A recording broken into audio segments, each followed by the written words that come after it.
প্রিয় দর্শক, আজকে আমি পে আউট সেটিং সম্পর্কে দুটি গুরুত্বপূর্ণ বিষয় নিয়ে আলোচনা করব। ইতিমধ্যে আপনারা অনেকেই জানতে চেয়েছেন যে টিন নম্বর না দিলেও ব্যাংক অ্যাকাউন্ট সেট আপ করা যাবে কিনা।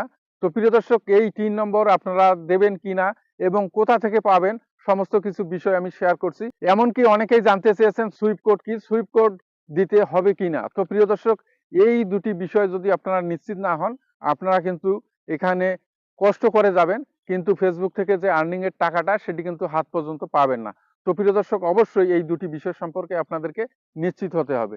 তো প্রিয় দর্শক, 3 নম্বর আসলে কি? টিআইএন অর্থাৎ ট্যাক্স পেয়ার ইনফরমেশন নম্বর।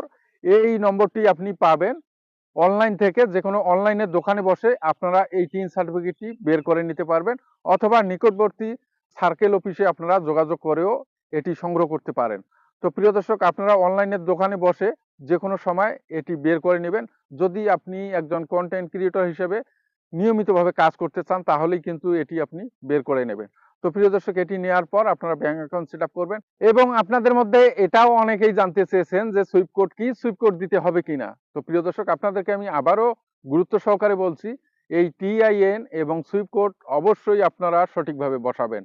বহির্বিশ্ব থেকে অর্থাৎ বিদেশ থেকে লেনদেনের ক্ষেত্রে এই দুটি খুবই গুরুত্বপূর্ণ ভূমিকা রাখে, টিআইএন এবং সুইপ কোড। তো প্রিয় দর্শক, আপনার যদি ব্যাংকে যে কোনো ব্যাংকে অ্যাকাউন্ট থাকে, প্রত্যেকটি ব্যাংকের সুইপ কোড রয়েছে। আপনারা সেই ব্যাংকের কর্মকর্তার সঙ্গে যোগাযোগ করে অথবা গুগলে সার্চ করেও এই সুইপ কোড নিতে পারবেন।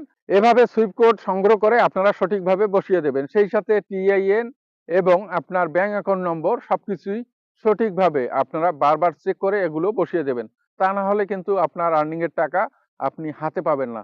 তো প্রিয় দর্শক, এই ছিল আজকে। কারো যদি কোনো রকম সংশয় থাকে, আপনারা কমেন্ট করে জানাতে পারেন। আমি আপনাদেরকে আবারও বুঝিয়ে দেওয়ার চেষ্টা করব। ধন্যবাদ।